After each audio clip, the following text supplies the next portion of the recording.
Are you thinking about starting a coaching business but don't know where to start? You're in the right place. Today, I'm going to share with you your starting a coaching business checklist, and I'm going to walk you through and talk about each of the different elements that you'll need in order to get started. So let's dive in. First things first, I do have an actual checklist for you, so click the link below to get this downloaded, and then I'm going to walk you through and explain each of these things so you feel confident and feel like you have all the information before you actually get started. Allow me to introduce myself. My name is Lauren Marsh. I'm the creator of the Rich Confident Coach program, which specializes in teaching new female coaches how to launch and grow their coaching business to hit their first $5,000 or $10,000 a month. So if that is something you're interested in, get on a call with myself or my team. There's also a link below where you can get your free 6-figure strategy session.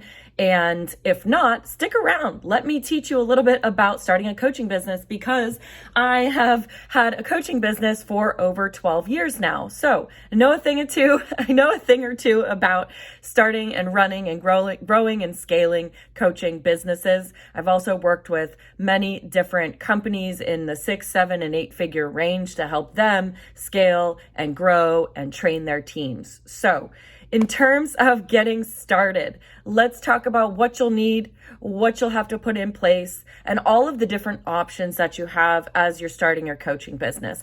And I'm going to talk about it for different financial investment levels. I work with some women who are very strapped for cash, who live paycheck to paycheck and are really looking for some additional money on the side. And in these cases, I have lots of options where you can bootstrap this. You don't need a lot of money to get started. And there's other people who are a little bit further along, who maybe have worked with clients or who have courses and things. And there's going to be some additional expenses and overhead costs that come with growing your business when you get to that point. So I will walk you through what are some of those options. And if you're strapped for cash or if you have a little bit to invest, there's going to be options for everyone. Let's go through the first thing on the list, and this is to get an entity set up, get a legal entity. So this could be an LLC, it could be anything else. What I personally have is an LLC, and I will actually tell you that I started coaching in 2010, 2011, and I officially launched the business in 2012. However, I waited until I had profit in order to invest back and purchase that LLC. So I waited a little bit. I was a sole proprietor. I didn't have an entity set up for a few years until I had the money to invest in it. If you go with something like LegalZoom or Inc. Authority, it's really only a couple $100, and it depends on where you live as well, what state you're incorporating in. So do the research, but there are places online where you can get this and have this done for you and have this done pretty quickly. So that would be my first recommendation. Again, this is not legal advice. Please don't take this as financial or legal advice. This is just what I personally have done and what I would recommend in order to get you set up properly for taxes and for legality purposes. So the second thing you want to do is get a business bank account. So once you have that EIN number from your entity, you want to get a business bank account. I have Chase Business. It's amazing. I love it. It's fast. It's easy, and really easy to pay vendors or pay employees and things with it as you grow and scale. Number 3 is that you want to sign up for a payment processor. So Stripe is the easiest. You can get this set up in an afternoon. You can create invoices, payment links, QR codes, subscriptions, and they have a great, beautiful landing page that you can set up. So you don't need to have a website. You could literally just have a checkout page. And on that checkout page, it allows your customers to pay credit, debit, Apple Pay, Google Pay, and even Klarna or Affirm, which are financing options. So if you are selling a high ticket item, you can also put those financing options on there as a service to your customers, and they'll be able to invest in you even if they don't have the cash in their bank account. So really, really helpful getting started. So those are the first 3 things really that you need when you're getting going. So then you're going to need a way to talk to your client. So this one might be a no-brainer, but this is getting a Zoom account, getting Google Meet, some way of running your coaching session. So are you going to be doing virtual sessions? If so, you're going to need one of those platforms. You probably already have it. If you're going to go longer than 40 minutes, Zoom requires you to get a paid version. So if you're going to do 60-minute coaching sessions, purchase the Zoom account fee. It's like $15 a month. It's not very much at all, but you're going to need some way of running your coaching sessions. Then what I really recommend is to go to Google Admin or Google Business and get a domain name with an email address associated. So this might be your name at yourbusiness.com. So you have that branded email address, and then use that domain name for wherever you're going to park and run your website from. So you want to get that through Google Business or Google Admin. Just Google that. And it's around, I don't know, $13, $20 a month for that. And it just really makes you look more legitimate than having like your name at gmail.com, right? It's your name at yourbusinessname.com, which you could also use that domain name when you set up your website. And we'll talk about that here in a moment. The next thing that you can do with that Google account is you'll have a Google Drive associated with it, and you'll have a Google Calendar where you want to organize all of your meetings and all of your sessions with your clients. But Google Drive is actually where I store all of my client communication, homework, recordings for them. So I'll actually have a Google folder for each one of my clients. And then every time we talk, I create them a Google file that I make a checklist and write in any homework, drop in course materials, videos, worksheets into the folder, and give them checklists as to what they're working on in between our sessions. So it's a free thing once you got that get Google Business account set up. And really, if you're working on just keeping your business really simple and bootstrapping it, this is the best way to go. You don't need any big coaching software. You don't need Kajabi right away. You don't need things like High Level or ThriveCart or ClickFunnels or anything like that until later, when you have the money to invest in it, when you have curriculum, when you have courses, when you have things that you want to sell that are a bit more automated or a bit more hands-off. But in the beginning, if you're just a coach that wants to serve clients, you really only need these simple things. You need a way to process money, you need a way to talk to them, and you need some place in order to organize the files and the communication, the recordings, and the homework for them, any course materials you have. And you can really get started with just those simple things. It's really, really simple and inexpensive to get started. So that would be the main things that I would say you would need to get going. The next thing on the list is to get an email marketing platform. So you can do this for free at a place like MailChimp, where it'll host your first 500 subscribers for free. Or you could do something like ActiveCampaign, which has a lot more automation, a lot more segmenting of the lists, and they have landing pages and opt-ins and all of that included. I like to have a separate email marketing platform so I can have more control over my list and my automations and my funnels, as opposed to something like you could get a full robust program like Kajabi, like ClickFunnels, like High Level. Those would be the ones that I recommend if you do that. But again, that would be optional, and that's more of an investment. So ClickFunnels, Kajabi, High Level, these are all going to be things that are going to cost you at least $100 a month, if not more, depending on what you need. And that would be what I would say if you want to make that investment, is utilizing something like Kajabi to house your courses. You can also send out your emails, build your email list in there, as opposed to getting an email marketing platform. But there's definite pros and cons of it, because there's limitations when it comes to the automations and some of these bigger platforms like that. So it's really a trade-off. But if you're just going simple, you want to get an email marketing platform, get something like MailChimp. I have ActiveCampaign. I know I started with MailChimp, and I also have these course platforms, these things like High Level and Kajabi, to house where I have my higher level courses, products, programs, and things that I sell in addition to the private coaching. But if you're just starting out, just with private coaching, you don't need to have anything like that. So that is on the list here, where it says get an email marketing platform. And then the next thing is optional, your course or landing page software. So if you're going to be selling products, and if you want to be utilizing sales pages, you're going to need somewhere to house it. So it's up to you to decide, do I want to just have my website hosted on WordPress or Squarespace, something like that, and have an additional email marketing platform? Something like that's going to be way more cost effective. Or do I want to start with something like Kajabi or ClickFunnels and host everything in there? And they can do your landing pages, they can house your courses, they can do all kinds of things in there. They even process payments, actually. So there's going to be a bit of trade-off of, do you want to start with something that's higher paid, like I pay $200 a month for Kajabi, or do you want to be just starting out bare bones with some of the easier things to manage. The next thing that you need to think about when starting a coaching business is, what will you be specializing in? So the next checklist item is, what is your specialized knowledge? And this really comes down to your experience, your expertise.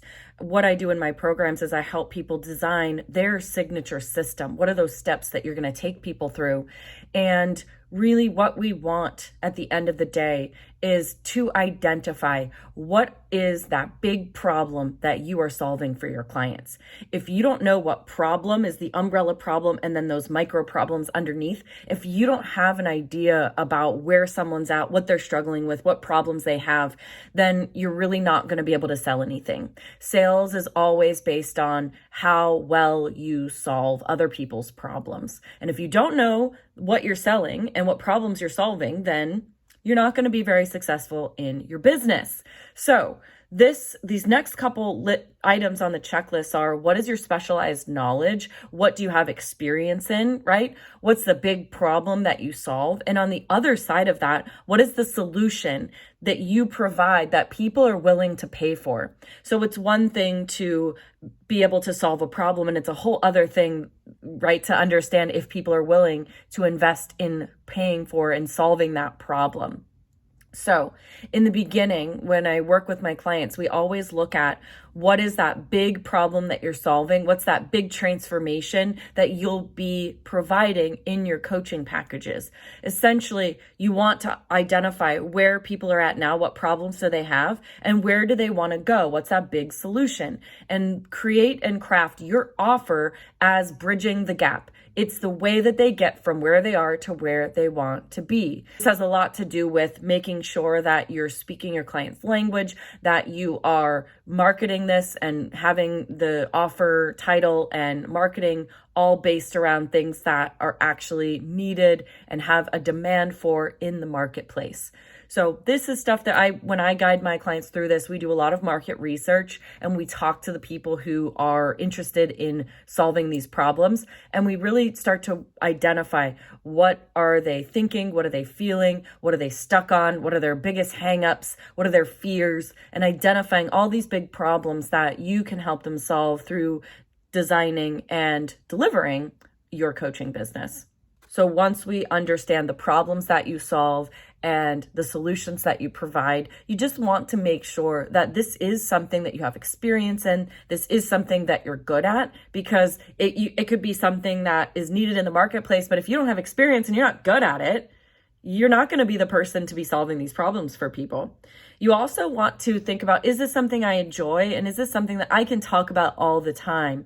I know for me, if it was a topic that I didn't enjoy, but I found that there was a need for it in the marketplace and I had specialized knowledge, but that if I didn't enjoy it, it would never work out in the long term. So thinking about the alignment of all of these things is really important. So are you able to solve a big problem? Do you have a big solution, a transformation that you're going to provide? Is it something you actually have specialized knowledge in, you're good at, you enjoy talking about it?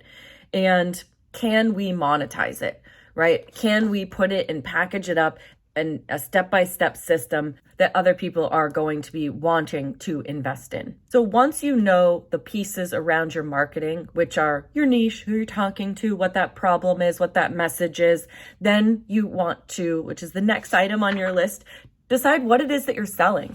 Now, I have a whole process for this. I have a template and a messaging map that I help my clients determine what those elements are in that offer and learn how to price and package it up. But if you're just starting out, you want to have something that you're offering that is a no-brainer for your clients. What would be so easy and so irresistible to them that they would want to sign up immediately? This is what you want to think about when you're deciding what you're going to sell.